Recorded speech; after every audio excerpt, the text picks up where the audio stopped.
Greetings. This is TK Trav, aka Travis Magus, here with LVX777. Today we got a very special episode for you today, and also today. We're going to be talking about the vibratory nature of this universe and how that relates to and explains your higher self. So if you've been paying attention to anything I've been doing, you notice that I've been gravitating more and more towards this whole subject matter of the higher self, right? Now, if we don't know anything about it, it sounds like some cloudy, fluffy, vague woo, right? What is that? But what I picked up from studying Vedic philosophy is that granularity and being specific and really defining the words and the terms and the ideas that you have, going through that process makes everything so much clearer. And that's what makes this a science as opposed to just a belief system. In a belief system, you just believe in stuff. With a science, you test and you prove theory so that it becomes experience and truth. So what I'd like to do today is take a step towards helping you come to a definite definition of what we call the higher self and how such a thing can exist.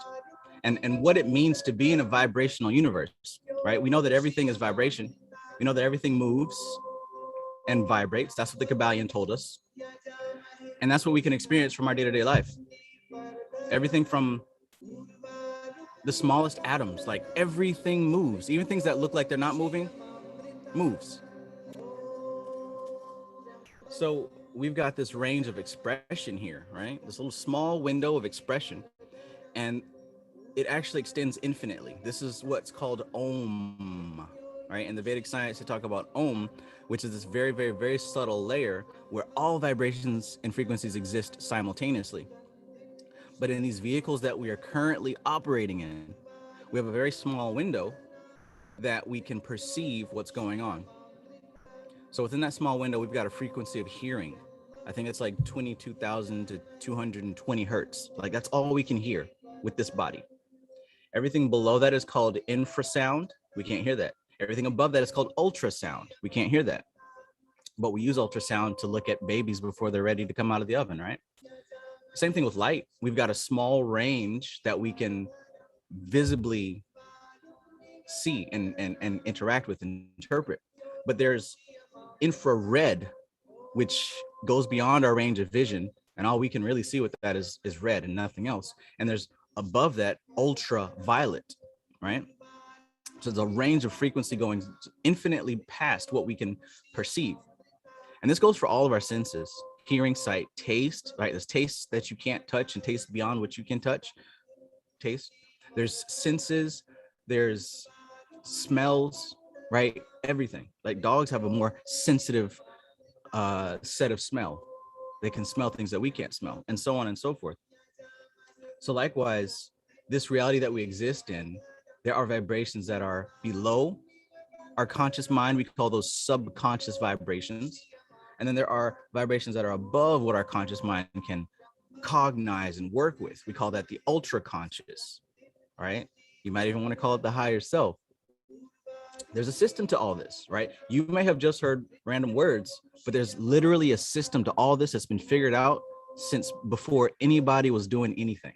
I'm talking about 10,000 years ago, this stuff was already figured out. But just for some reason, I guess, how we are in the world we're in, we don't take the time to learn it, or we don't know what reputable sources to go to learn. But this stuff is it's not hidden. It's not hidden.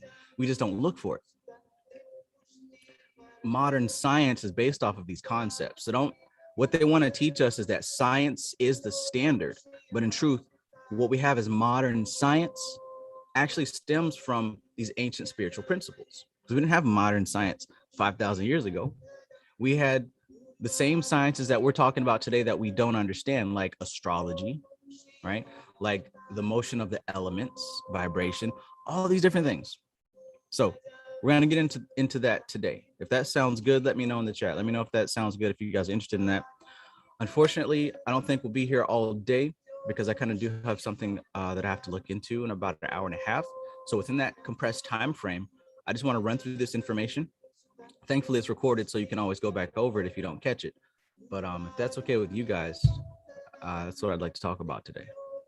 What is this higher self? What is this vibrational universe? And can somebody explain it in layman's terms so it makes sense? So we don't have to say, oh, the frequencies of the universe are communicating with us, right? What does that mean? How does that? So yeah, greetings, Sunshine Chick. Greetings, Sting. I'm glad that this timing was excellent. Greetings, Sunshine. Greetings, CJ. Greetings, Melanated Greatness. Janelle 777. Peace, peace. One, what's good? D Zadis, good to see you. Useless Familiar, peace, peace. Nicole Berkeley, welcome, welcome. So yeah, what's I gonna do? Yeah, I gotta set up this thumbnail real quick. I made a nice thumbnail for it and everything. I might have to do that afterwards. But yeah, if you're with us in the chat, go ahead and hit that like button because you already know this is going to be a good video, right? I like to break stuff down and explain it in such a way that it makes sense. I don't want to sit up here and try to sound smart because what do you get out of that? I'd rather sit here and break it down, make it make sense so that when you leave this video, you can actually leave understanding something a little bit better, right? So that you come and you get something useful from this video. So go ahead and hit that like button because that's what lets YouTube know that the vibration going on this channel is worth amplifying. Yajamahe sugandhim pushti vardhanam urvarukamiva bandhanat mrityur mokshiyamamritat. And this also helps to answer the question about mantras and doing your rituals physically. A lot of people ask me, well, Trav, what's more powerful? Should I do my mantra just in my head, or should I do it out loud, or should I whisper it? Like, what does it make a difference? And before, my answer was always like, well, if you just do it in your imagination, it's just as good, which is true. But there is a hidden benefit to doing your mantras out loud. I do mine out loud. There's a hidden benefit to doing your rituals physically, right? Ata, Malkuth, Vigi Bara, Vigi Dula. There's a benefit to doing your work in the physical plane. So don't just think that you can just skip it and just do it in your imagination. There's got to be correspondence on the physical plane. And I'll explain why. I know it may seem like I'm stalling, but I'm trying to upload this thumbnail, you get me? If I don't upload it soon enough, then it doesn't put it up there for a few days. It's weird. Om Trambakam Yajamahe Sugandhim Pushti Vardhanam Urvarukamiva Bandhanat Mrityur Mokshiyamamritat. Almost there. But yeah, I appreciate you guys spending your Sunday afternoon with me. We've been doing this for quite a while. All right, there we go. Upload thumbnail. Drag and drop.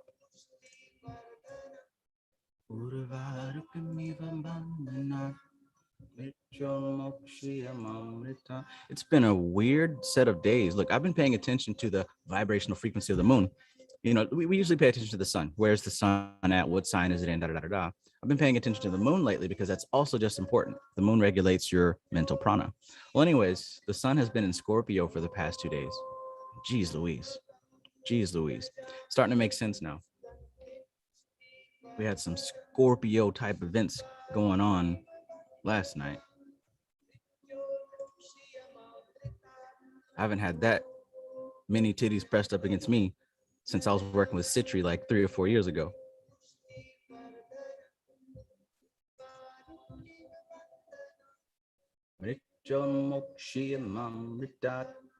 Greetings, Dumakin Rez. Greetings, Yamaika. Greetings, who loves orange soda.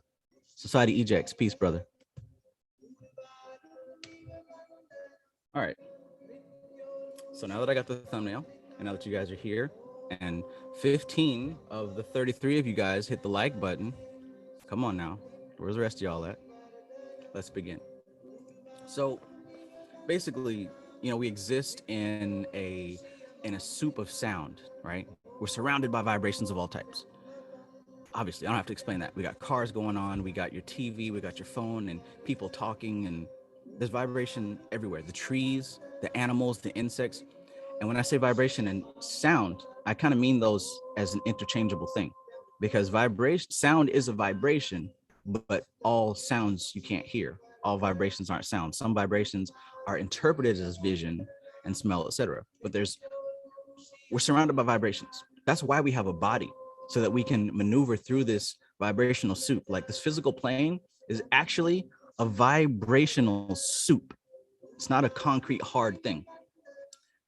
The etheric plane is kind of like, say if you've got this jar of soup and like you just leave it sitting for a while, all the hard stuff goes to the bottom and the thin layer kind of separates to the top. So that's like the etheric plane and the physical plane. They're connected. It's part of the same thing, but the etheric is a little bit less dense, but it's part of the same soup. So we're engulfed in this soup. And what's good, Kevin Wise? And okay, thank you for hitting the like button. Appreciate you guys. But essentially, we live and move and have our being through this soup, right? We communicate with sound. We talk like this is, I'm talking to you guys. I'm using the sound of my vocal cords, and it's making these certain frequencies and sounds that you interpret as words, and it's making images pop up in your head, which is also vibration. Your thought process is vibration as well. So this is all, we're communicating through vibrations in different levels at the same time. All right, so check this out. Greetings, Aldiki. Greetings, Stray Panther.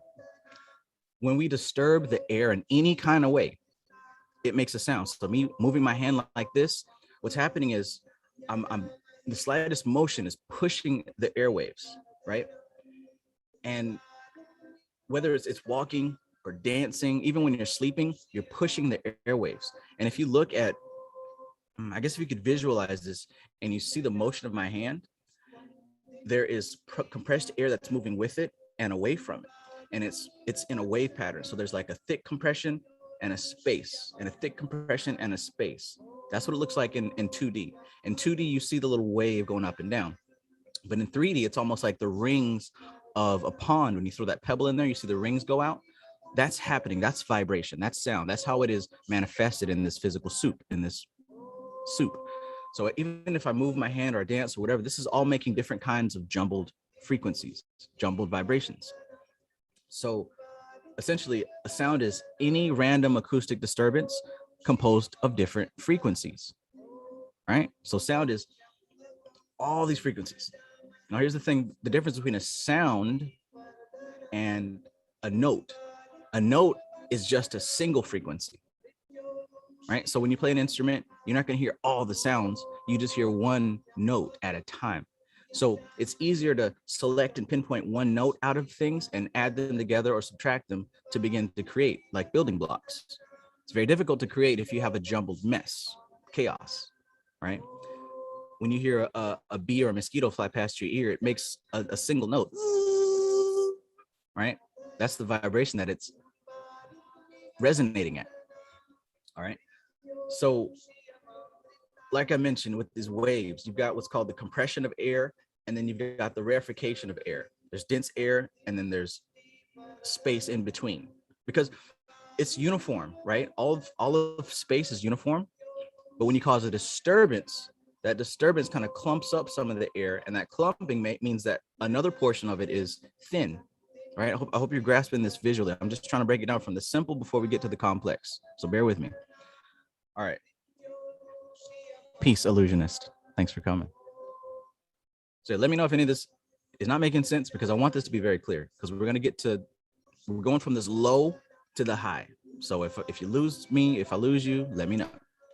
All right, so you got the compression of air and the rarefication, which is the space in between. Now, like I said, the difference between any random sound and frequency and a note is that a note is a very specific frequency. Okay.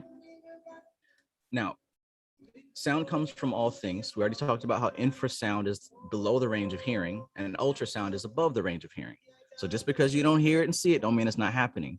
It's just outside of your perception. It still exists. Just like your etheric body, your astral body, your mental body, and your higher self. They exist. They're just beyond your range of comprehension. You're within the range of the higher body's comprehension, meaning that the higher self understands you and what you're going through. But the lower self, which is where you are, you can't perceive the higher self. You get me? So everything makes a sound. Like, I'm sure if you go outside right now, you hear somebody's generator or your generator in the backyard, right? That small electrical frequency going through the machine, it's making a sound. Or like if late at night when all this sound is off, you can hear the refrigerator or the freezer or some electronic device, right? You might hear a computer running. Everything's making a sound. So here's the thing. Let's think about a heating element on a stove. We used to have those old school stoves when I grew up. I know a lot of you kids have like the newer stuff. Right now I've got like the glass top stove, but it looks just like the old school heating element where basically it was like that. I don't know if it was iron or something, but it was like the metal coil, right, on the stove, and you put your pot on it. And when you turn it on, what happened? It began to glow red. Why is it glowing red? Because it's sending electricity through it and back around it. It's a circuit. It's like a battery. Now, if you analyze that, okay, sorry about that, Sunshine Chick. But yeah, if you analyze what's going on there with the heating element, obviously it's getting hot because it's being filled with energy. It's vibrating extra fast. That's why it's changing color.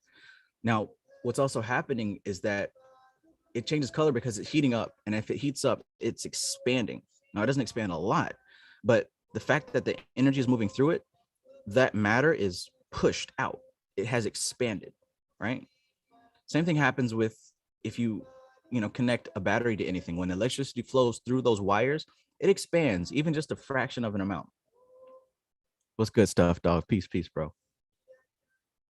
So that expansion happens. Now, what happens is that when that expansion happens, it's pushing the air out of the way. Even though this is tiny and below our range of perception, it's still happening. So when the heating element heats up, it's pushing air away from it constantly because the matter has expanded. Now, anytime mass is accelerated, it produces gravitational waves, right? Anytime mass is accelerated, it produces gravitational waves, which means it's going to change things in its environment. In this particular instance, the temperature rises, and anything placed on it is going to, that energy is going to transfer to it. You're going to cook the food. This is how we do things in this modern world. So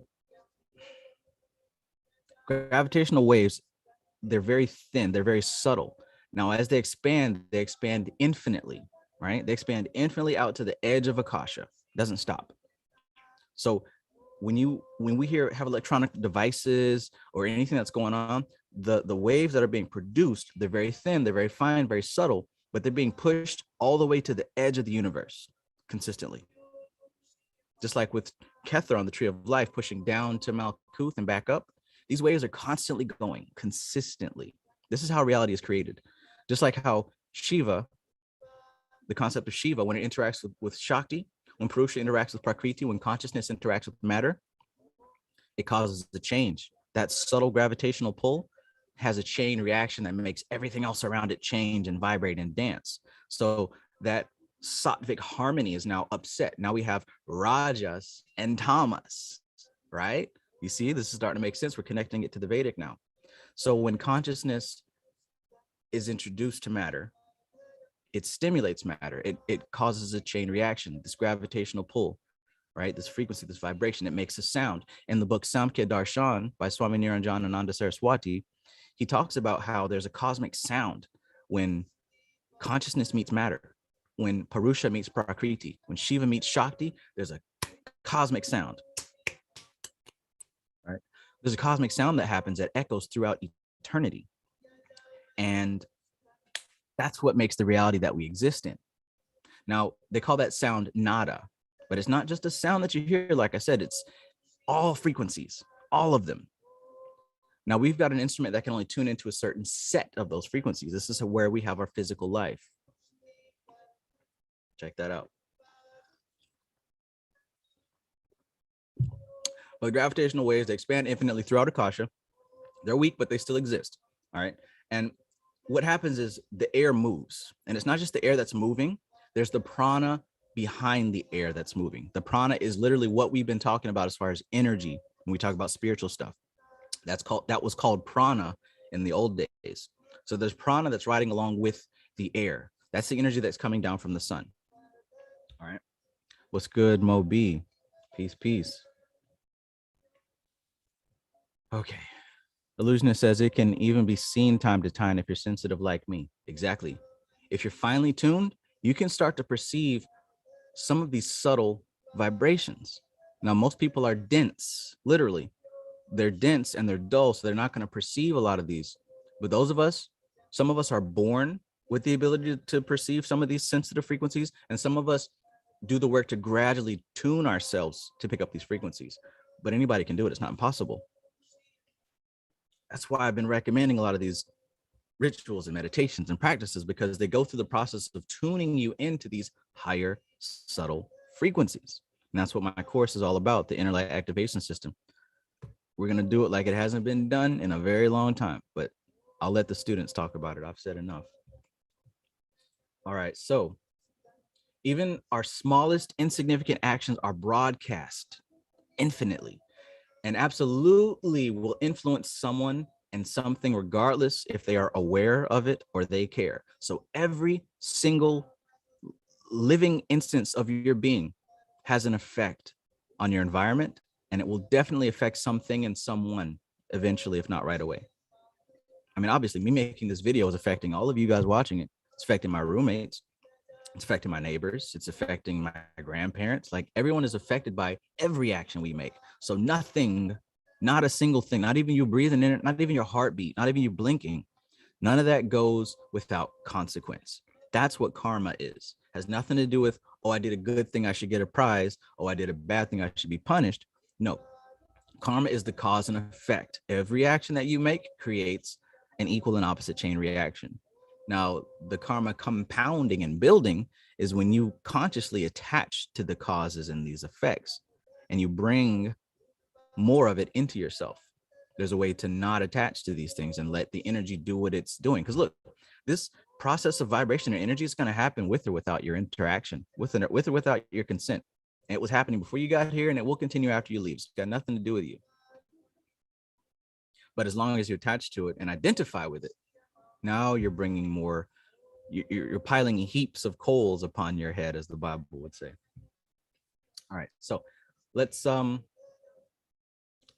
look at a string on a guitar. I don't know if you guys have ever played guitar or harp, a violin, or a stringed instrument, but I'm just going to keep this real simple. You got a string, and if I were to pluck it in the middle, what happens? You see it vibrating. You see the extremes of the up and the down. You kind of see the outline of it. It's going so fast, but you can see the outline of it. Now, that's if I pluck it in the middle. If I pluck it over here about 25% of the way, 75%, right? So instead of plucking it in the halfway point, I break it into fourths now.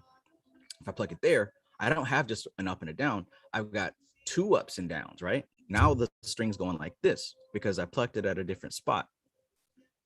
That's how we have different notes on an instrument. If I pluck it here, that length of the vibration is shortened or lengthened, and that'll produce a different single note, right? Follow me here. So it produces two waves if I do it 25% of the way in. These are called standing waves, all right? A standing wave is basically the up and the down, right? So if I pluck it in the middle, that standing wave is up and down. It's going to be sustained because the length of the string can sustain it. If I pluck it over here 25% of the way, it's going to be an up and a down, right? The string can sustain it because it's long enough. So depending on where I pluck it, the standing wave will form, and it's going to resonate there because there's enough space for it to exist in that medium. You feel me? So the two ends of that string that don't move, those are called nodes. That's where there's least amount of energy. Now the highest point, that climax, that's where the most energy is. Now when I pluck it over here on the 25%, you get the up and the down. The two ends are the nodes, and that middle point is the node. So it goes up, node, then down and up. You follow me? So you got your nodes, and then you got the high and the low of the energy. The high and the low is the extreme of the energy. The nodes in the center and the ends, those are the least amount of energy. All right, so that's on one dimension. That's on a string. Let's move this up to the second dimension. You've seen this experiment before. You've got that thin tray and you got sand on it, and then somebody plays a tone or frequency, and suddenly that sand shifts into a shape. It's not magic. That doesn't just happen randomly. The same thing is going on that I mentioned with the string, except it's happening on that thin plate and it's expressing through that sand. So depending on the note that is played, the standing wave is going to be of a different length. It's going to be long, it's going to be short. If it's short, it's going to be a bunch of little ripples. But if it's long, it's going to be less ripples, right? But if you got that sheet with the sand on it, the upward motion, there's not going to be any sand there because sand is very hard, inert, tamasic. Therefore, it's going to collect in the place with the least energy. So if you look on that sheet, when the imperceptible vibration is going through that sheet and it's hitting an up point, the sand is pushed away from it. But when it hits that node of still energy, that's where the sand collects. So if you look at that thin sheet with the sand on it playing a frequency, all the sand is going to move into a shape. Now, those shapes that become visible to you, those patterns, are actually the spaces of least energy, of no energy. So there's no movement there, but there's movement in those blank spaces. So if you could see the waves, the wave would be shooting up in the blank spaces and coming back down and reaching stillness where the sand collects. Follow me? What's good, Changing Spiritually? What's good, Jonathan Thomas? Peace, peace. What's good, Heroin Father? Heroin Father says you sound like my physics teacher. Yeah, man, I gotta break this down on human terms because like everybody gets so lost in this fluffy shit, you know? Oh, the vibration of the universe. But this is a science. And if I figure if you speak it in science language, we can start to make sense of these things. And here's why. Because then we'll be able to grasp these concepts and actually utilize them in real life instead of just pretending to be spiritual on the internet. If these terms are broken down and accessible, now you know what you're working with, right? Now you know what you're working with. That's the best gift to give you instead of just a fluffy feeling and saying that you are the child of God and you've come for the, what are they calling it now? The Great Awakening or the Great Reset. You've come for the great, whatever. This is the science of it and you can apply it to your life. Now, where were we? The nodes, the up and the down, the sand. So on 2 dimensions, it's the string, right? The up and that still point is the node and that down is the high energy. The node is the least energy. On 3 dimension, when you put that sheet with the sand on it and it makes the patterns, where the sand collects and forms in those patterns are the node points of least energy. Now, if you change that note, that sand's going to shift again. It's not magic. It's because the vibration has changed. The standing wave has changed. Remember what I said about the standing wave? It's one complete motion. So it can be 1 up and down or 2 ups and downs or 3 ups and downs, but it's not going to be like a fraction. It's not going to be an up and a down and a piece of a up. No, it has to complete itself. So there's going to be like 1 up. There's going to be 2 ups. There's going to be 3 up. There has to be whole ups, and they're going to fit exactly with the length of the medium. You're not going to get like a half and a quarter. It's going to be a complete frequency, right? I've talked about this in an old ass video before, but I mean, this is all science shit. You can look. I'm not making none of this up, but I'm going to connect this to the higher self. So just pay attention and follow along with me, and like this video if you haven't already, because this is very important. And if you watch this video and you understand what I'm talking about, you're going to catch something very fucking special. Now follow me. All right, follow me. So with the standing waves, right? We talked about the standing waves. The standing waves are very dependent on the medium through which they are expressed, right? It's about to get cool. So line, film with the sand on it. That's the second dimension. Did you know that we can take this in the third dimension? Yes, we can. So imagine. Yeah, okay. So standing waves also can only be sustained if they're distributed evenly. So like I said, they have to be up and down. There's no fractions. All right, so the dimensions of the medium must match the wavelength or it can't be sustained. So if my waveform is this long, right? If it's up and down and it completes itself, if it's that long, if my medium is short like this, it can't complete the whole up and down. So it's not going to be able to sustain itself on that medium. It's not going to have resonance. I resonate with that, right? Resonance means that The medium matches the wavelength. Hope y'all catching this. So the dimensions of the medium govern what size standing wave can be sustained. So you got to be fit to even receive certain kinds of waves. All mediums can't hold all waves. When a structure is in resonance, that means that a standing wave is present. So when a structure is in resonance, that means that there's a standing wave there. That means it is fit for that wave. Now, resonance means that something vibrates at a frequency that is natural to the medium and easily sustained by it. So if you've got a string and you're playing a certain note, that string can hold and resonate with that note. But if that string was made out of something a little bit differently or was a different length, it couldn't hold that note.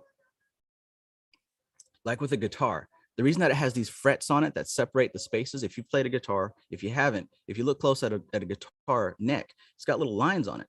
And when you press the string down, it shortens the string to a specific length so that it can hold a certain frequency. Now, that's because in modern music, we have scales where we have exact notes that need to be played. Did you know that there's more notes than just C, D, E, F, G, C sharp, B sharp? There's infinite notes. But because we have to make order out of the chaos, we have a system, and this exists within the system. And we're getting to systems soon.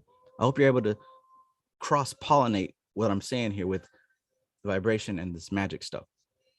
But if you were to go outside of the classical music system, there's what's called microtonal music. And I love microtonal music. It's amazing. But microtonal music, say, for example, there's no frets on that string. So wherever your string is, that's going to dictate what kind of wave you're playing, what kind of note you're playing, which means that you can play notes that are out of the scale, beyond the scale. Now, a good way to think of that is you've got red and orange in a basic crayon box. But did you know that there's an infinite amount of colors in between red and orange? Right? Same thing with music, same thing with vision and all that stuff. But we use systems to be able to clearly communicate with each other. There's a bunch of sounds that we can make with our mouths that aren't included in the English language, right? Studying this Hebrew stuff in the Tree of Life, we see the word chesed, but it's pronounced chesed, right? That's not even in the English language. And there's other, like clicks and pops in African language and, stuff in German language and Spanish language. They don't exist in the English language. But the English system is what we use to clearly communicate with each other. What's good, KP? Yo, what's up, man? Yo. All right, so we talked about the one dimension, which is, the string, the wave expressing through it. We talked about the second dimension, which was that film with the sand on it and how it moved according to the wavelength. Let's take it to the third dimension. Now, let's imagine, just here for visualization purposes, we've got this cube. It's a box floating in 3D space. Now, it's filled with a liquid. Now, that liquid has particles in it. And let's just say that the gravity of the particles matches the liquid in the box. So they're not moving. They're just there, stuck in this matrix, right? Now, let's take each face of the cube, all 6 of the sides, and at the same time, we put a vibration on it. Now, imagine what happened with the string. Imagine the string is one face of that cube. You're going to have the up and the down. Now, what happened with the sand on the plate? The up and the down made shapes appear in the sand. It made the sand clump up towards the areas of no energy and move away from the areas of high energy. So what's going to happen when you've got this 6-sided cube with water in it and these particles inside of it and these vibrations happening and crossing from every angle? The solid particles are going to move to the spaces of least energy, and this is going to form a crystal structure. It's going to move into a perfect pattern according to the energy and the frequency vibrated into this medium. Is this making sense or is it not? Let me know in the chat. Now, you could explain that a little better? What part? The part where you talked about the vibrations will move from one part with the most energy to the least. So you've seen the experiment where they've got the plate and the sand on it, and you run a sound frequency through that plate. You've seen that video, right? Right. All right, so it makes a pattern. The sand moves into different shapes and patterns, right? Right, right. All right, so you know how frequency looks. It's up and a down, up and a down. Now Mhm. there's a line there. There's a up, hits the line, and then it's a down. Every time it hits that line, it's a state of no energy. This line means zero energy. Up is maximum energy. Down is maximum energy. Oh, Okay. like the defibrillator in the hospital. Yes, Oh, exactly. okay. So every time it hits that line, it has no energy. So if you put sand on this tray, everywhere it's up, the sand is not there. It's moved away from it because it's been pushed. Every time it comes back down to this spot, that's where the sand collects. So Mm. in a 3D form, what you're actually looking at when that sand's on that plate, the sand is on all the spaces where the wavelength is at a 0 point.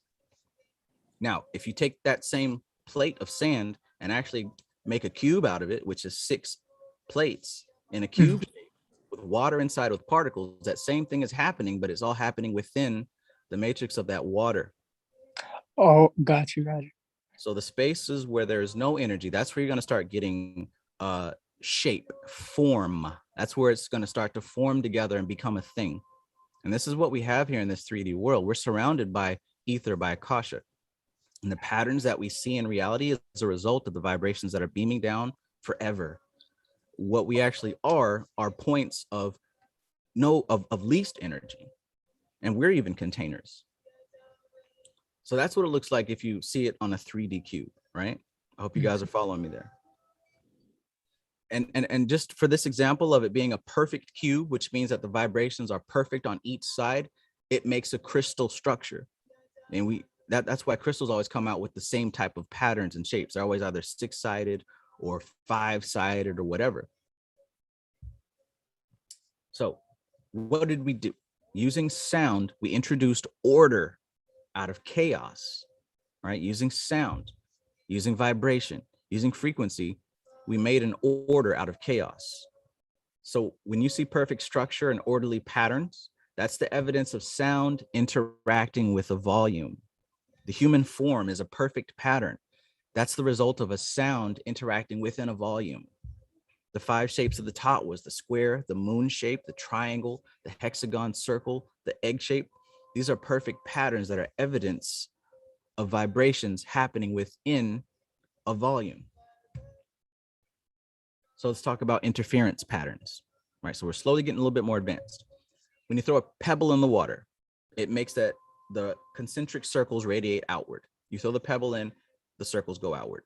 Now, if you throw 2 pebbles in, the circles both go outward and they meet each other, they collide, right? You guys have seen that before. Matter of fact, when the vibrations hit the edge of the cup or the pond, it actually bounces back. It's called reverberation. That makes even more of an interference pattern. But let's just say we've got an experiment here. Let's say we've got this water, and I think I've mentioned this a few videos back. You throw the pebbles in, and let's say that the waves don't come back, but let's just say they keep radiating outward. So you've got these waves going outward in different angles. So one here, and one pebble's here. But there's a circle of waves going this way, there's a circle of waves going this way, and there's circles of waves going this way. Now let's freeze the water suddenly, boom. So what we have is this ice sheet of ups and downs, just like the sand, right? So we've got ups and downs coming from this angle, some from this angle, some from this angle, right?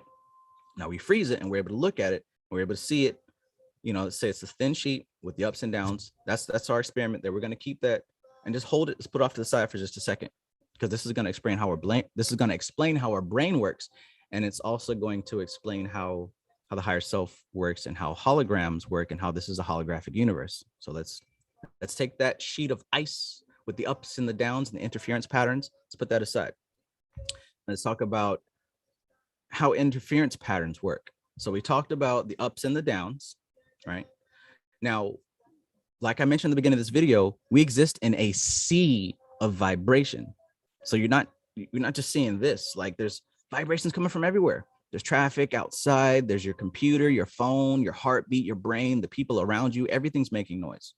Now, what happens with interference patterns is, if I've got 2 frequencies that are both going together at the same time and I put them on top of each other, what actually happens is they amplify.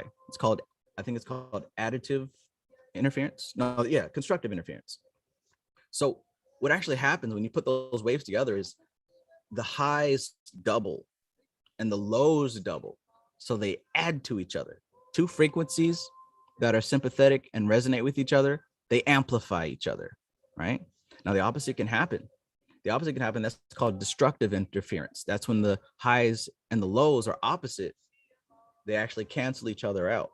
So if I had a pattern that's going like this and the other one's out of sync with it, when they match up, they're actually doing this. And what happens is it cancels each other out. So what you get is that straight line of no energy, right? So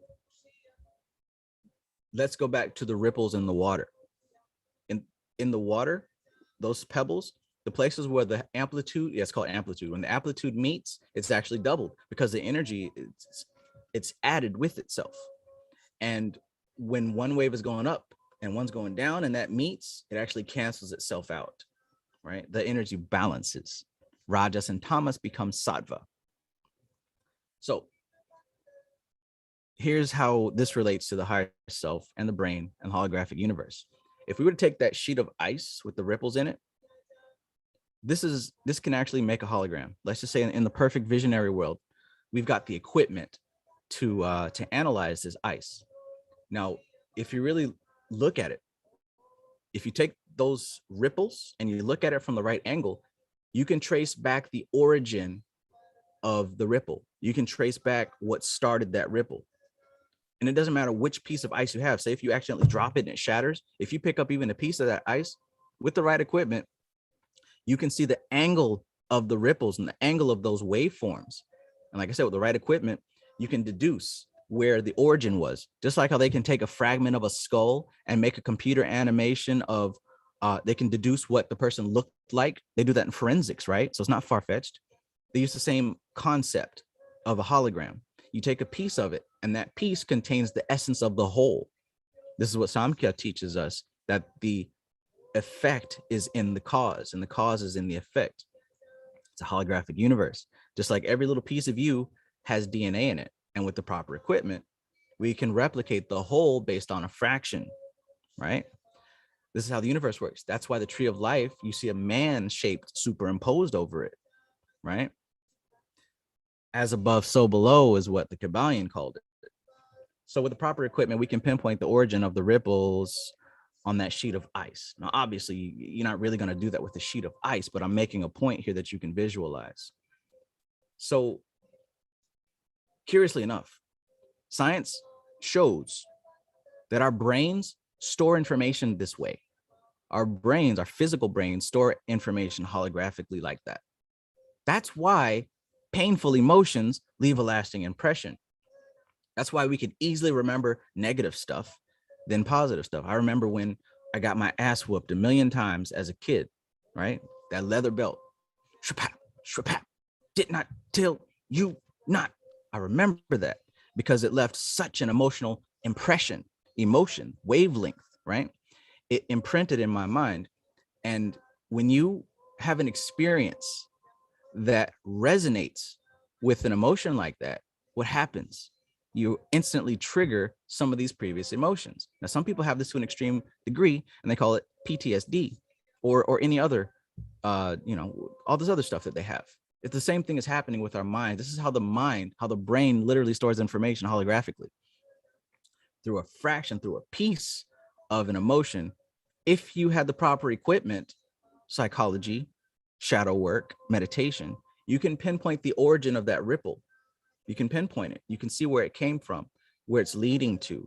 You can see the interference patterns of other stones and pebbles thrown into the pond. I hope you're getting this. I hope you're following with what the fuck I'm saying.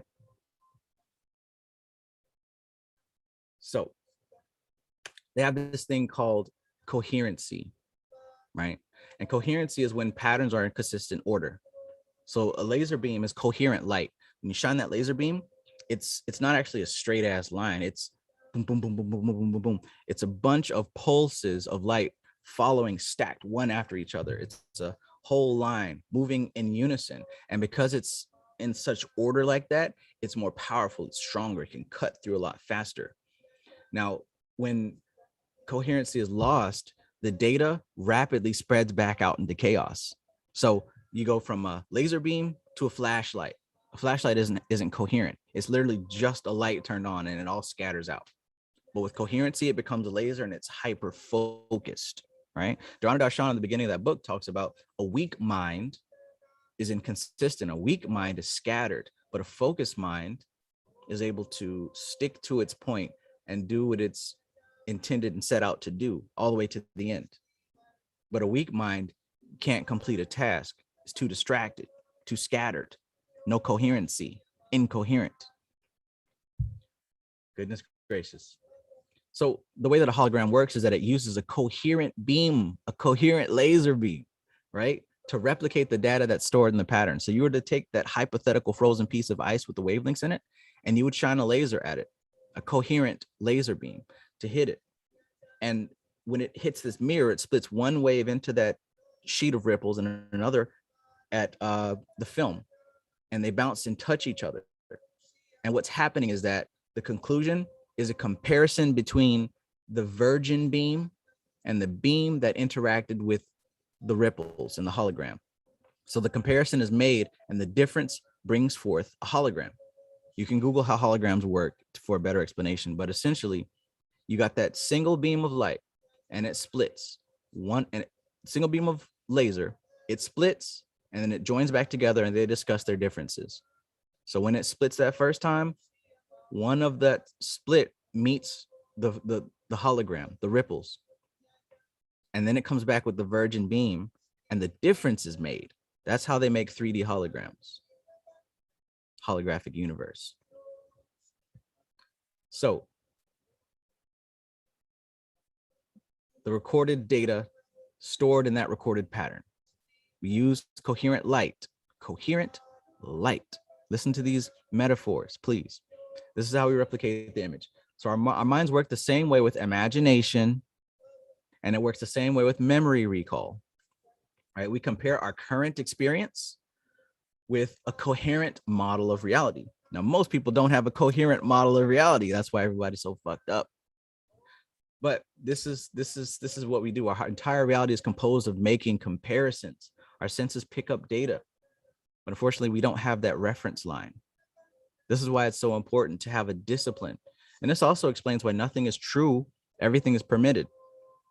I can't sit up here and say Jesus Christ is the way, the truth, the life, the only way. I can't say that because any way can be the way if you work it right. You can get enlightenment from My Little Pony. You can get healed from peach soda. What matters is your focus, your intensity, and you utilizing this thing in all seriousness and using it as a baseline to gauge and control the rest of your reality against it. So chaos magic isn't just out here doing whatever the fuck you want. Left hand path, dark side is not just doing what the fuck you want. That's, you're still incoherent. You're still behaving like an animal. But if you have a system, right? A tried and true and tested system that is coherent like a laser beam, and you shine that laser beam on your current experience and you compare the two to see the difference. Now you can start making progress very quickly, right?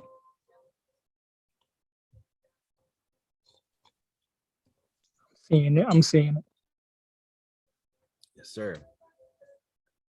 So unfortunately, most of us don't have a good reference point. Most of us, when we talk about magic and spirituality, we're just flopping around in the water, trying to grasp what we can, barely staying afloat. I heard of Pleiadians.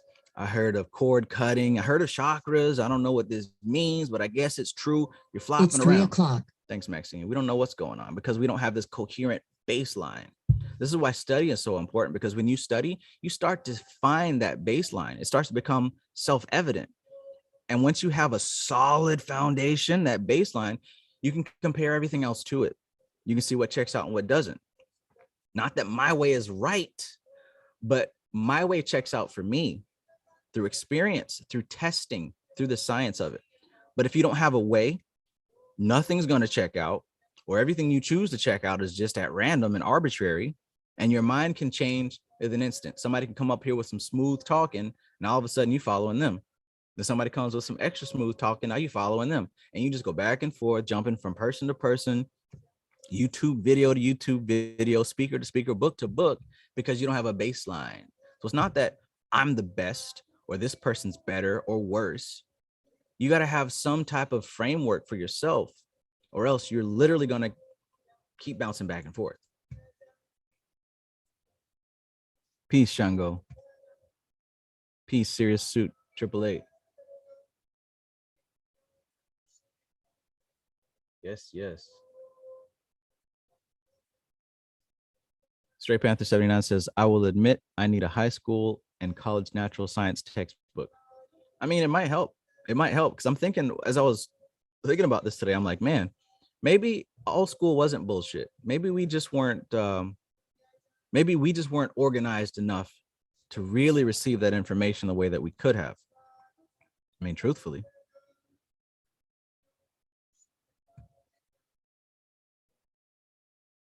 Yeah.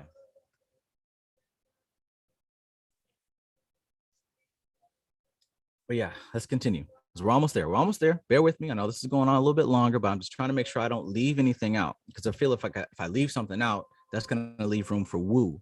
But after this conversation, there shouldn't be any room for woo. When I say frequency and vibration and resonating, these words actually mean something. Resonating doesn't just mean I feel good with what you're saying because it sounds good. No, resonating means that you, as a physical vessel, literally you're designed in such a way to contain that vibration. You can't be in resonance if you weren't built for it. You got to be built for it. That's what it means when I resonate with that. It means you're built for it. That means that wavelength can actually be sustained with your system. Everybody don't resonate with this information. Everybody doesn't resonate with something about, they don't understand. They can't explain why, but it just doesn't click because they're not built for it, at least not yet. We can change our structure, because it's not based on the physical. It's based on the subtle. Let's continue. So we, just like what I mentioned as far as the baseline and comparing the differences between the virgin beam and the beam that's come in contact with the hologram, bats do this with their echolocation, right? It's called the Doppler effect. When a bat sends out that signal, what happens is he's sending out his pure signal. Well, he's screeching, wee, wee, wee, whatever sounds bats make. I don't know, Batman. It goes out. And when that sound hits something, it bounces back. And what he does is he compares his original signal versus the signal he just received. So if there's a little bug flying around and his signal goes out and hits the shape of a bug and bounces back, and he compares, okay, there's not a smooth beam here, there's something here, he's going to fly to it because he knows by now that the shape of a bug, what that sounds like. So he keeps screeching towards it and he just gobbles it up. And that's how these bats use their Doppler effect sonar location. They send out their signal and they receive it back. And what they receive back is the same thing way our eyes work. We send out this light, and what it reflects on comes back to us differently than what we sent out. So we do this with all of our senses. This is how the 5 senses work. This is how the basic human machine works. And if you learn, you can move like those bats. You can walk around in the dark without having to see, because you can be so tuned to your environment. We do this for taste. We as humans do this with color, right? What do they say? The sun shines down and whatever's reflected is what wasn't absorbed or whatever, but everything has all colors in it. So yeah.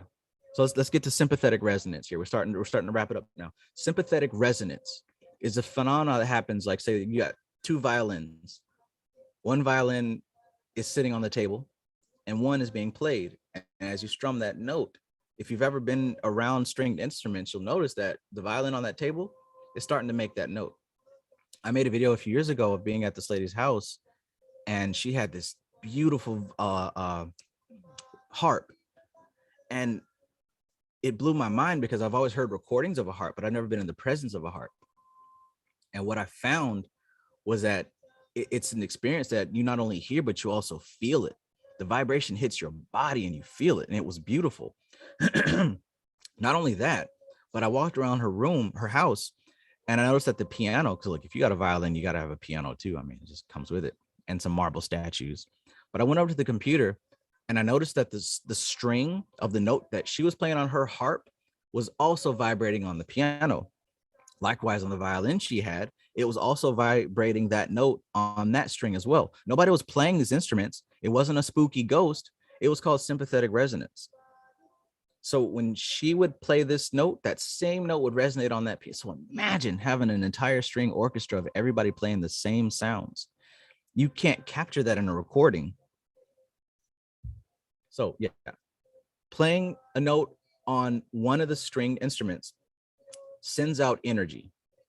And I mean that literally. I don't mean like Instagram, internet energy. I mean like when that string is plucked, the vibrations push the air. Remember in the beginning, I talked about compressed and rarefied air.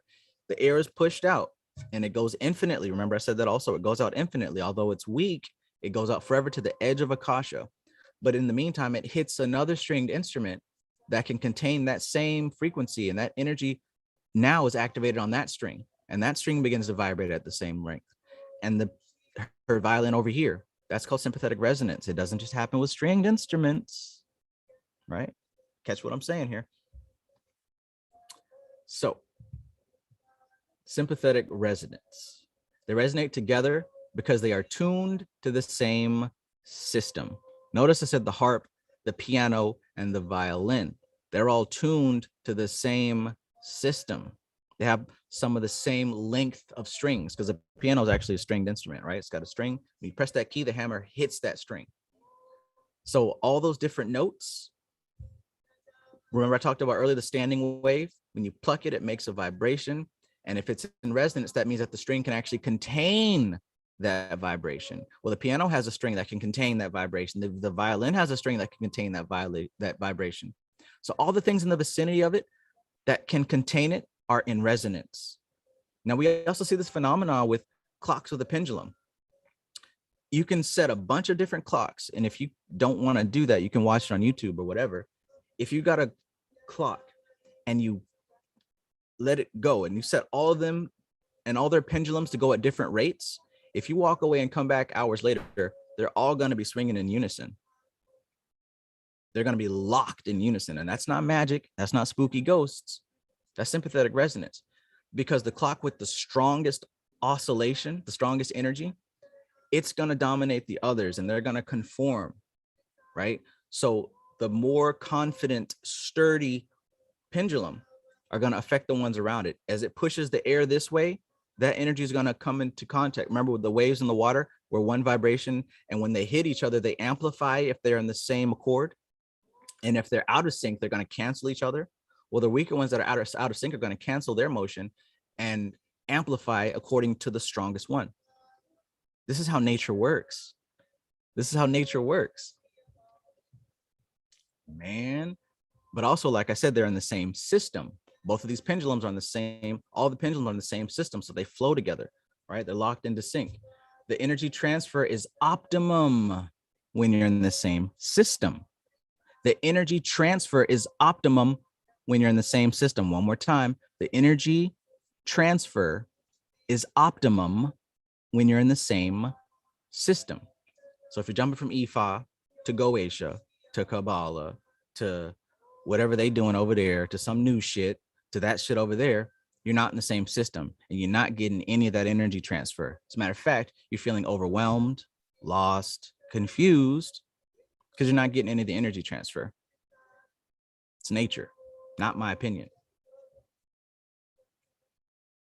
So your heart beats in rhythm, right?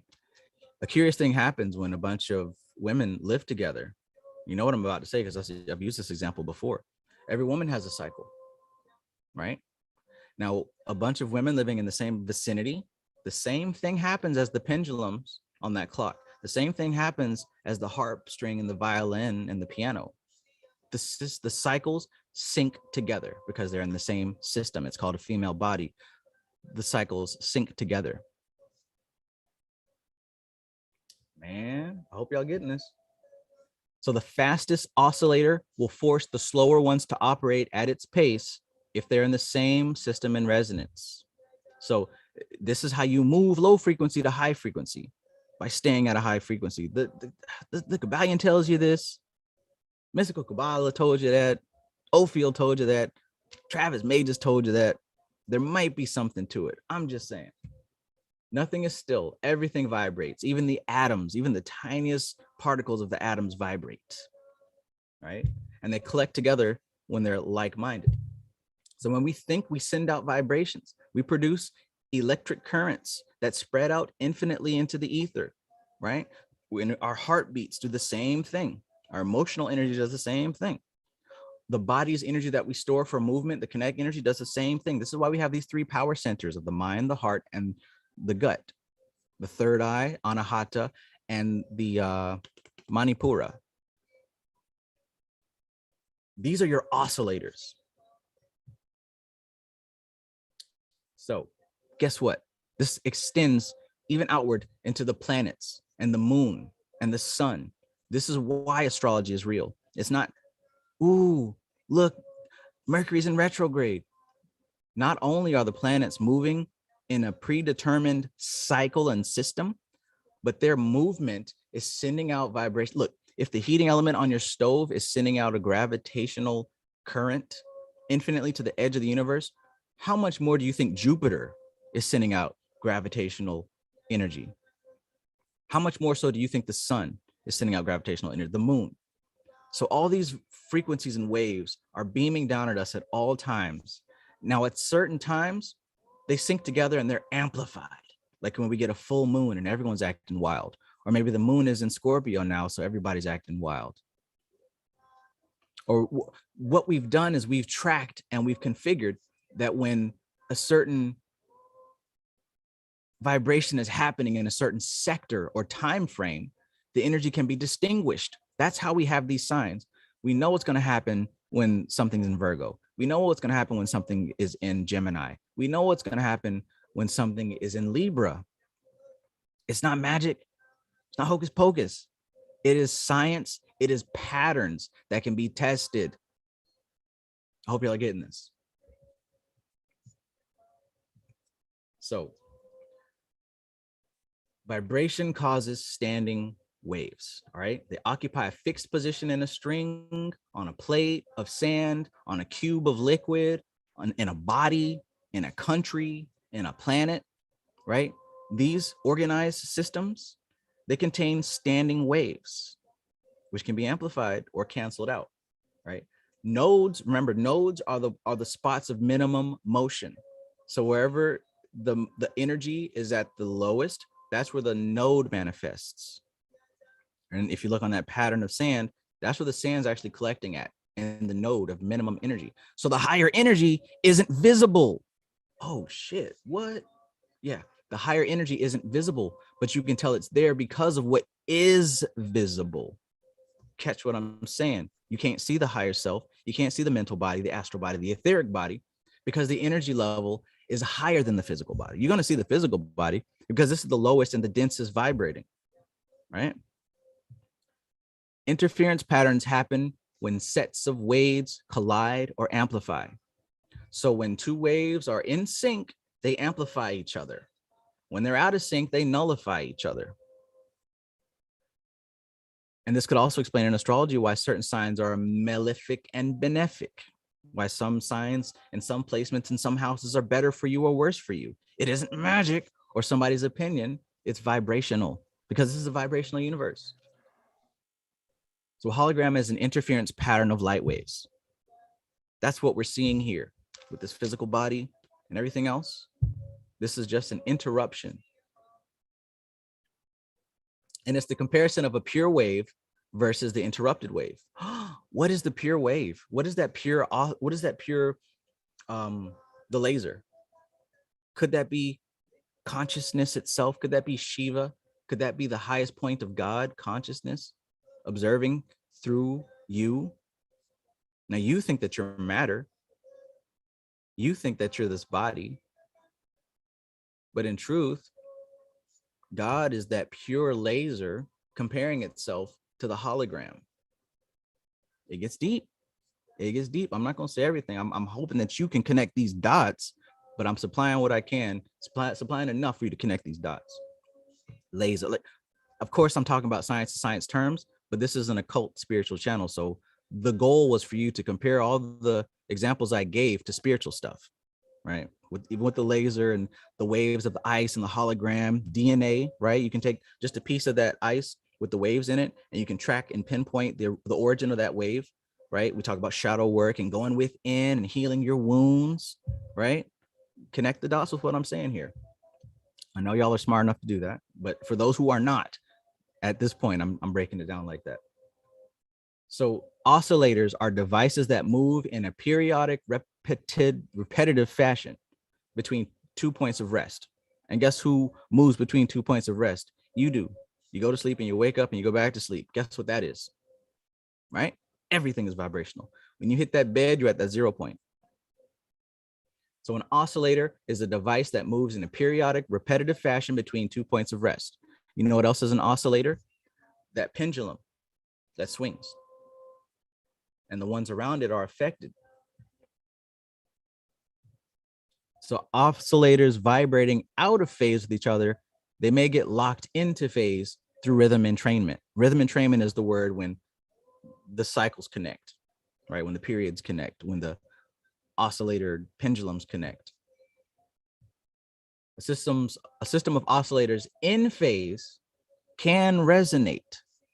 So system of oscillators in phase, meaning me and someone else who's studying the same thing as me, we're emitting a frequency in our study. This is why a lot of y'all are starting to figure shit out a lot faster just by coming to my channel and reading these books I'm talking about, because we're on the same system and we are emitting the same frequency of energy.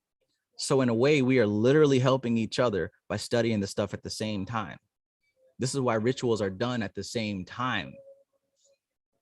This is also why it's a good idea to do your rituals physically, because you are affecting your environment as you do it. When you do your mantras out loud, you're emitting frequencies, you're moving the air, you're altering reality, right?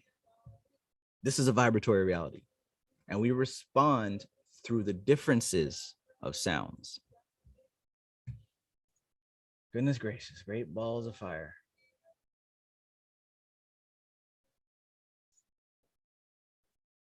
All right, so yeah, man. Take that into consideration.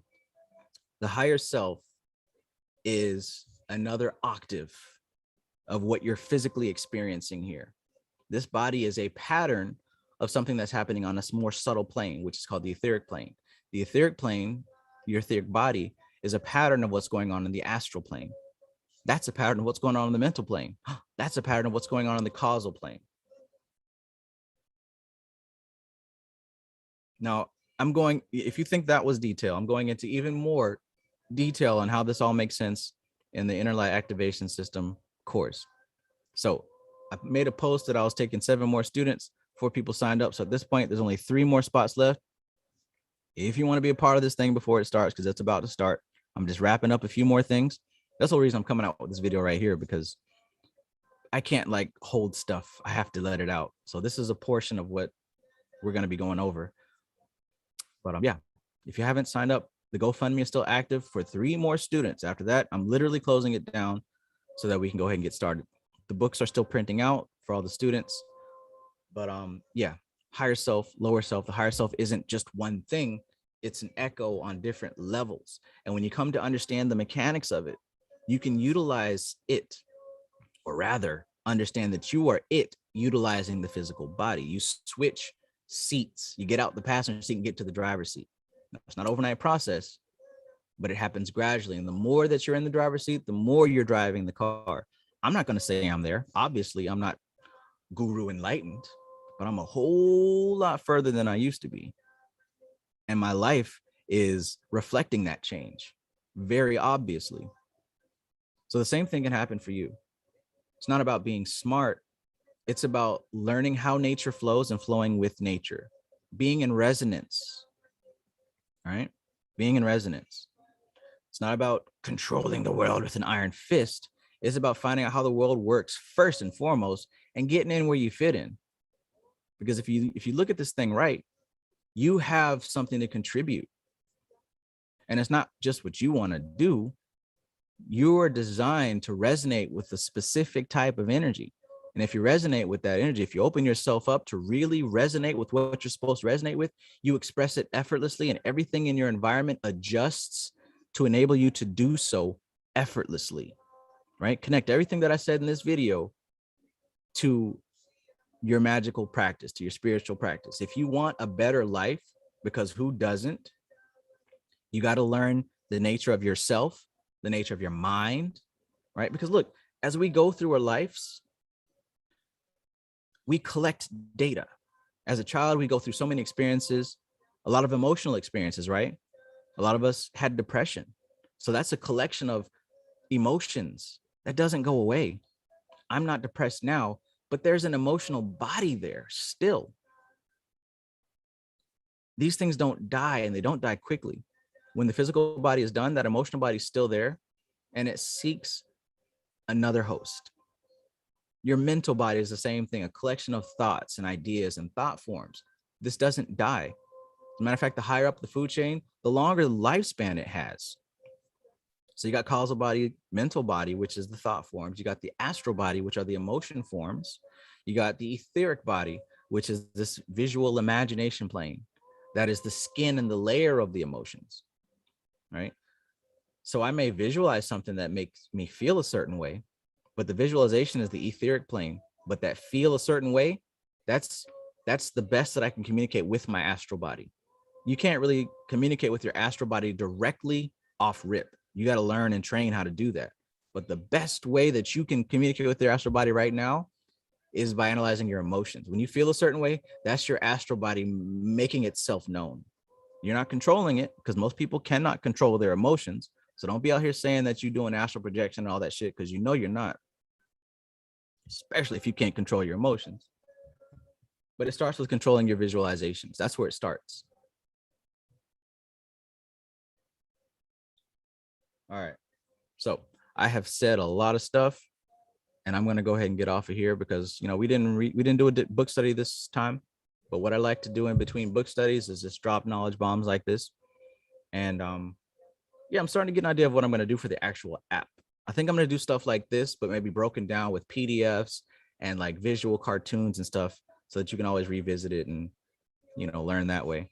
And I mentioned on my Instagram story, or I did a poll asking if anybody wanted to do Cyclomancy as an audiobook. And overwhelmingly, everybody said yes. But Shango actually brought a great idea to me. You know, instead of just doing it on YouTube, I'm going to take my time with it, and I'm going to do it for the app.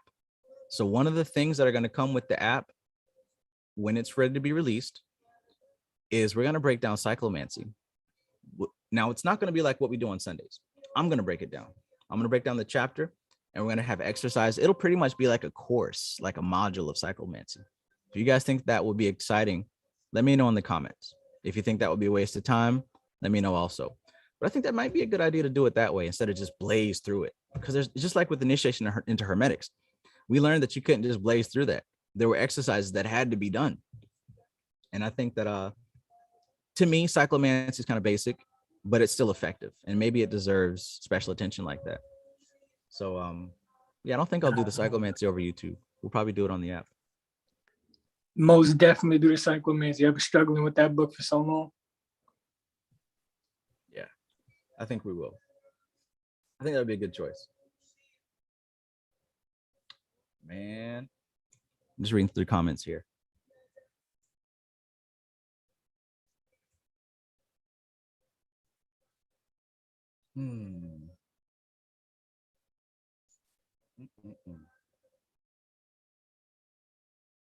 So yeah, for everybody new that just tuned in, be sure to like the video.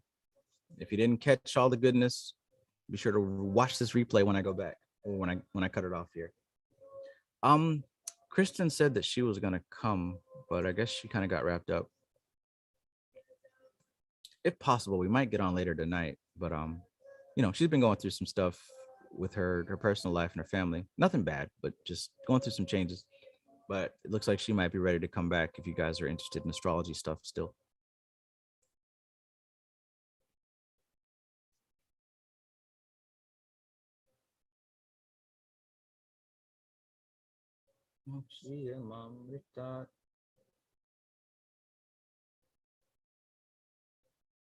I like that sting. Lame stream media. I'm gonna start calling it lame stream media.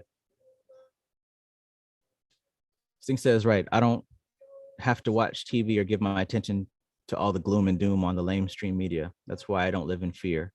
People be looking at me like I'm insane. I don't care. Right? Think about what they're resonating with. Look at what they're in tune with. I don't want to be a part of that orchestra. Man.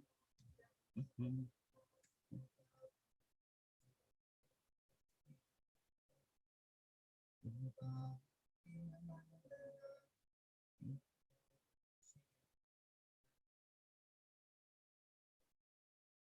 Y'all are funny. The energy transfer is optimum when you're in the same system. Initiation, right? Keep that in mind. Watch this video again and keep in mind what I said. I didn't just do this all off the cuff. I thought about this stuff. So if you got to go back and watch some of this, compare it to your spiritual experience.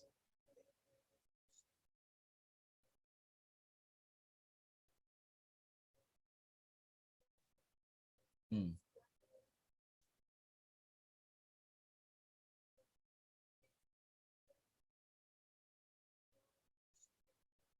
All right. This is game changer info. Hell yeah. Hell yes, it is. Look, I'm on a mission to connect the dots here. Like in most people's minds, spirituality and magic and all that stuff is like over here, and then real life is over here. And there's this big ass gap, this chasm, this da'ath that hasn't been crossed.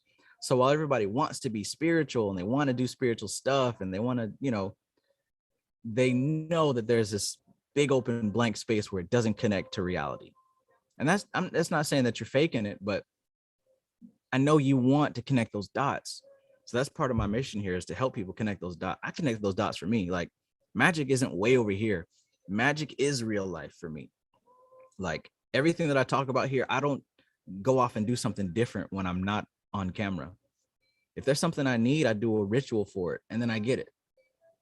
If there's someone or whatever, just do a ritual for it.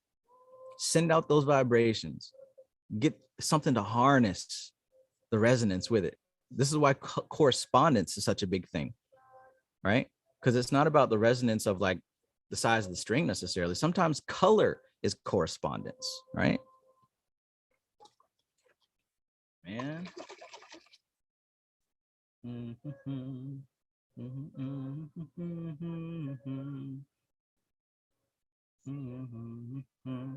So what we see as empty space is actually filled with vibration, and what we see as form is actually the empty space. So literally, you are nothing. Literally.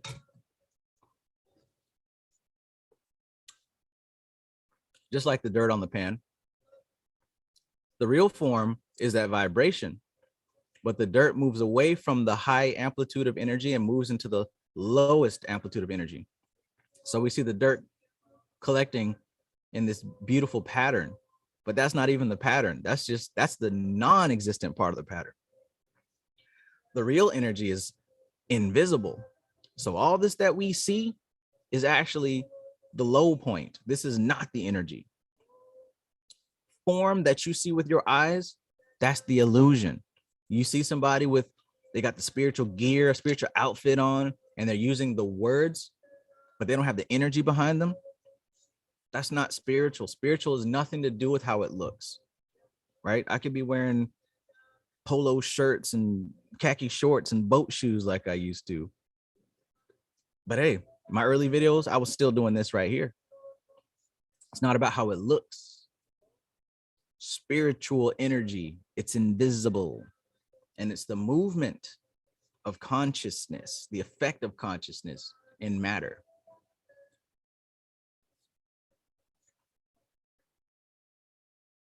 Mm-mm-mm.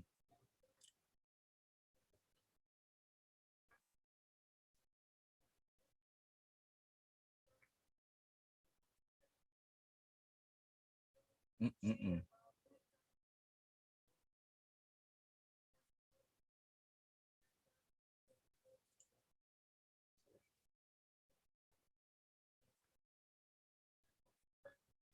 Peace, Jenny.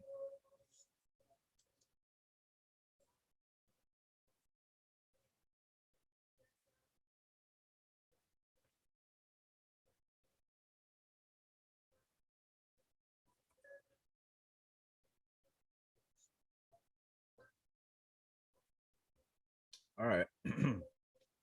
Just finishing up on the chat, and then I'm gonna roll out. Just making sure I didn't miss anyone's question or anything.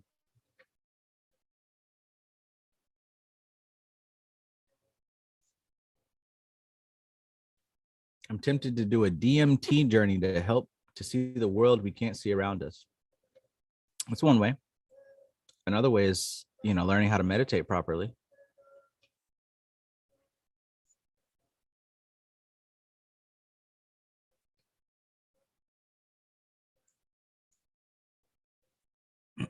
Black Knight says Cyclomancy sounds great, Trav. Will you be providing the Cyclomancy material or book? I damn sure won't be providing the book because last I checked, the book was $44,000. Damn. That was after I posted it. When I posted it, it was $33,000. But when I was first getting into it, it was $300.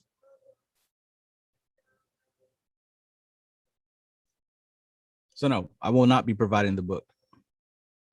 However, there are numerous versions of the PDF floating around. Unfortunately, I think the most popular version of the PDF is missing like 6 pages. So I don't remember which one it was. One of them has like both pages and they're like sideways. Who the hell does that? And there's another one that's like page by page, and there's like a third one. 2 of those are missing the same set of pages for some reason, but one of them is the complete. I haven't looked at it in a while, so I'll have to make sure that I get the complete one. But it's out there. It's not hard to find. It really isn't.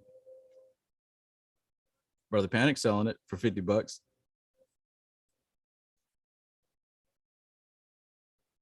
But yeah, I guess if I go over it in the app, then yeah, I'll provide the PDF.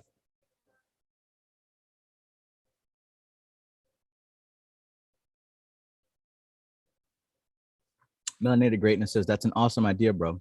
Do you know of any audiobooks that I can use? For what? When is your app going to be available so I can download it on the Android? Still working on it tirelessly every single day, no breaks. I wanted it to be ready for the public in October, but I think we're gonna have to push everything back another month. So maybe November, hopefully November. The first class was supposed to go first so that we can test out all the kinks and get everything ironed out, but I'm actually still working on the first class. Had a little bit of a delay because I have designed a workbook to go along with the course, and it's not finished printing.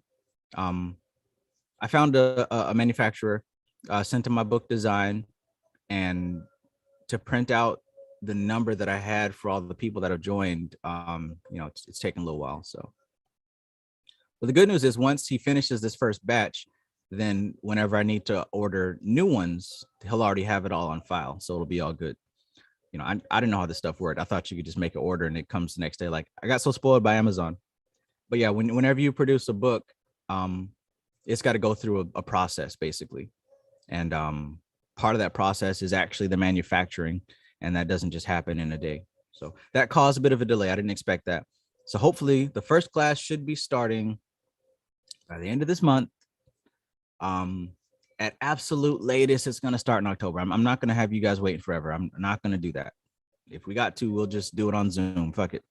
But yeah, the app itself should be ready by November now, late October, November. All right. Don't worry, I'm not going to keep pushing it back. I'm just waiting on the books because I want the full experience. I think that if you guys had the book with the class, it'll be so much better because the book's going to have some diagrams and it's going to have different things to track in your daily life. So it's going to help make things a whole lot easier for you.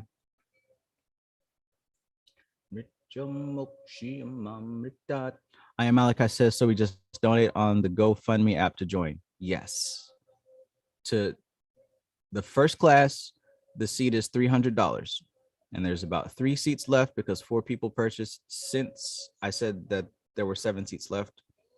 And this is all dependent on the copies of books that I'm printed out.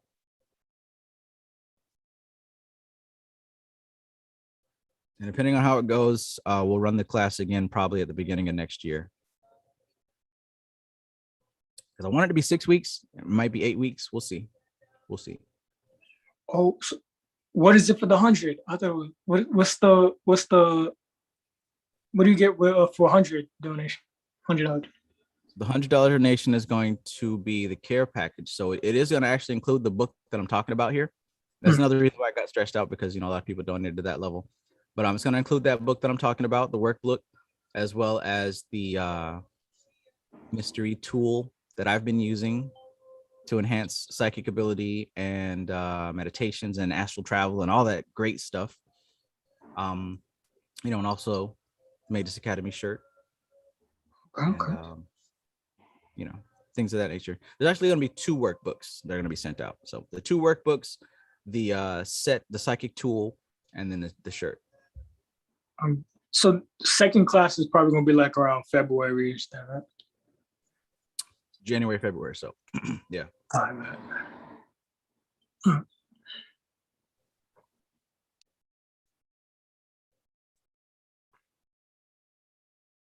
Okay. All right.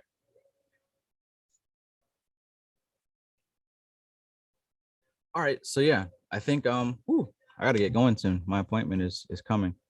Was there anything that you wanted to mention or anything, KP? Nah, you explained it good. I understand.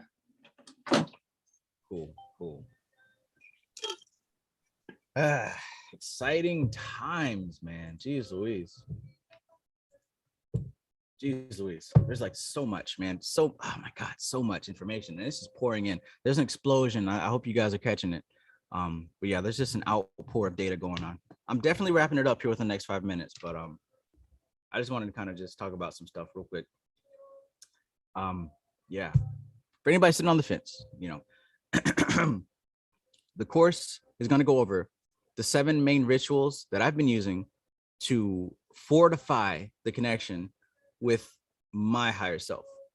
And I know that it can work for you as well, because these are the same rituals that people have been using for hundreds, if not thousands of years. Some of them thousands of years, some of them several hundred years. But most of the stuff is required training in the higher levels of the Golden Dawn, right? I don't take that lightly. A lot of the stuff nobody's talking about on YouTube. And like Shango pointed out, you absolutely will not find any Black people talking about this. You're not gonna find a melanated magician talking about the stuff that I'm talking about. Why is it? Anybody's guess. But do a search on some of these things that I'm including in my course. You're not gonna find any videos, and you damn sure not gonna find somebody that looks like this doing it. Why is that important? Well, I'm sure maybe you can figure out why in your head. But essentially, this inner light activation system, that's what it's called. The purpose is to integrate a framework for activating and fortifying a relationship with your higher self. That's what the whole course is about. Integrating a framework to activate and to fortify a relationship with your higher self.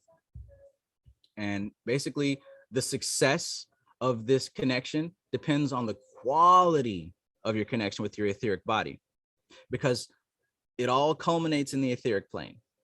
You're not going to sit up here and get to the most high just by thought and willpower alone. It don't work that way. Very difficult to affect your mental body, difficult to affect your astral body, but very easy to affect your etheric body. Now, the etheric body is actually the keyboard, and I talked about this in my videos, the keyboard to access your astral body and your mental body. So if you play your etheric body just right, you can adjust the other higher bodies and bring them into alignment, bring them into resonance, so that your physical life can begin to transform into its most harmonious state. Now, I'm not promising you that you're going to become a millionaire or you're going to get da-da-da-da-da. No, I'm not promising none of that. But I am promising that I'm going to make sure that I convey this framework to help you get to that level. This is stuff that I've been doing for years. I hate to talk like this, but I mastered it. But anyways, that's what the course is going to be about. A framework for activating and fortifying your relationship with your higher self. Yo, let me get one of those spots. I'm gonna send the rest of the bridge. I mean money. I'm gonna donate. Okay. Save me a spot. Okay. Bet. Yeah. You're gonna love it. You're gonna love it. Cause I done broke a lot of stuff down that we've had questions about. I mean, you've been here for a minute. So we had some stuff that's been kind of left open, and just certain stuff that's always been kind of just lingering. Yeah, I've answered a lot of questions, and yeah, you'll see. Yeah, you showed me a different side. I know it's real. I know it's real. I trust you. I trust you. Yeah, man. This is fun, man. Like I'm extremely grateful to even be able to do this shit, man. This is so cool. So cool. All right. So I'm gonna talk forever. So I gotta go. Time to get abducted by some aliens. Have a good one, man. All right. You too, bro. Thanks for coming. No problem. Anytime. Everybody in the chat, I appreciate you guys. Thanks for being here. This is just phenomenal, worthwhile. I love it. I love it. I love it. I'm a happy person because I am in my place doing what I'm supposed to do. I'm in resonance with my highest self. And the way that looks like for me is for me. There's a way that your harmony looks for you. You got to find that. You got to find that. But it starts with you actually seeing it. It's crazy. I talk to people all the time. I always do consultations, sometimes for free, because I love trying to help people, but some people can't be helped. No, I don't want to say that. Some people block their own progress.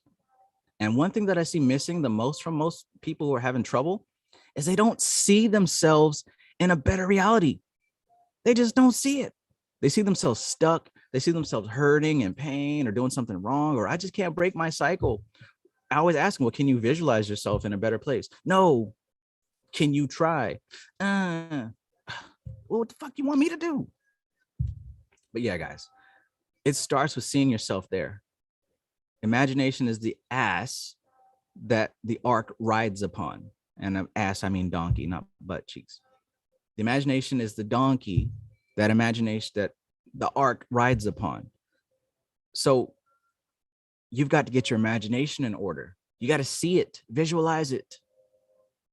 That's first and foremost, guys. If you can't see yourself in a better place, it's not going to happen. No one's going to give it to you. No one's going to give it to you. You got to start with the vision. The Bible says, without a vision, my people perish.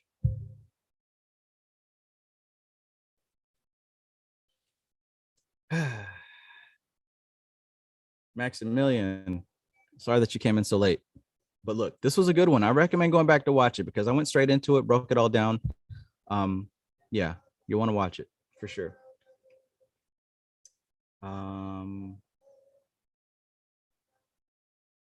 Yeah, man.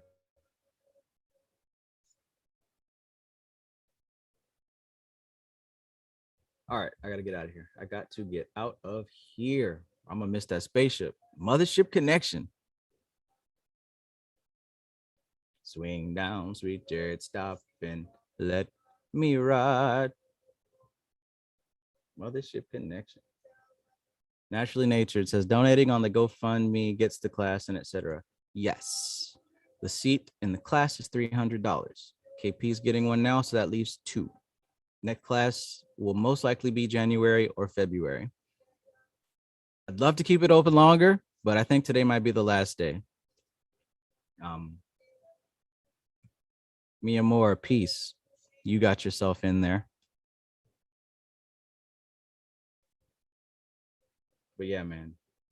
Please see yourself in a better reality, guys. See yourself there. See yourself there. It might hurt, and you might, you know what I'm saying, feel attached to the present moment and your emotions, and everything's just so hard, and I want to just think about it. I know you want to do that, but when you're done with the pity party, visualize your perfect life. And I can say this to you because I've been there. I was depressed for a very long time, and I didn't see a better way. I was trying to run away from life, You know my story. Alcoholic for years, drinking my problems away, drinking my money away, fucking up relationships, coming to work drunk, man. That's not a good look. But I wasn't happy and I was trying to hide. It wasn't until I started utilizing my imagination. I started utilizing, okay, what do I want my life to be like? How do I get there? It wasn't until I started doing that things began to change. So you've got to change the frequency, right? It's easy to resonate at that low level of sadness and death and decay and depression because that is less and less energy leading towards death. But if you want to change your reality, you've got to raise your frequency. You've got to change the type, the flavor of thoughts that you have. You got to adjust it yourself. No one's going to do it for you. All people like me can do and books and stuff is show you examples, maybe help you understand a word or how a context relates, but you got to do the work. Now, look, I love you guys. I want everybody to be happy and healthy and wealthy and all these things. I do, because I think that there's enough for everybody. I know there's enough for everybody, but you got to want it for yourself. And you got to be willing to put in whatever you can to get there. I'm not talking about money. Sometimes money, yes, but you got to be willing to put forth the effort. You got to be willing to let go of some shit, to give up some stuff. I sacrificed so much in my life, stuff that I don't talk about, but I've sacrificed so much in my life to get myself to where I want to be. And I'm still going. There comes a level where you walk on faith and you trust the spirit. There comes a point where you trust that flow because you can see how it resonates, right? You can see how it resonates. And if you trust it, it's going to take you where it said that it's going to take you. My higher self has never let me down, ever. People let me down, things let me down, but listening to my higher self, my intuition, my spirit has literally never let me down since I've been communicating with it, ever. Now, you've got a level of your consciousness that is the same thing. That's trying to lead you, trying to guide you, et cetera, et cetera. I'm not trying to make this sound like a come to Jesus moment, but look, guys, this is real. This is really real. And if you want to experience it for yourself, please put in the work, right? You distract yourself all day long with Netflix and all kinds of shit. Take a moment to be like, damn, where do I want my life to be? How do I get there? Who do I need to ask? What do I need to research? What do I need to learn how to do? What can I do today? What's my plan for the next 3 months? Okay, what can I accomplish in a month? What can I accomplish in a week? Put it all together. And if you slip, just get back up. Just get back up. Don't beat yourself up. I'm going to tell you a secret. There's some days where I don't read. It don't happen often now, but sometimes I don't have a chance to read. I don't beat myself up. Now I might feel like, well, shit, I'm not going to sleep till we get something done.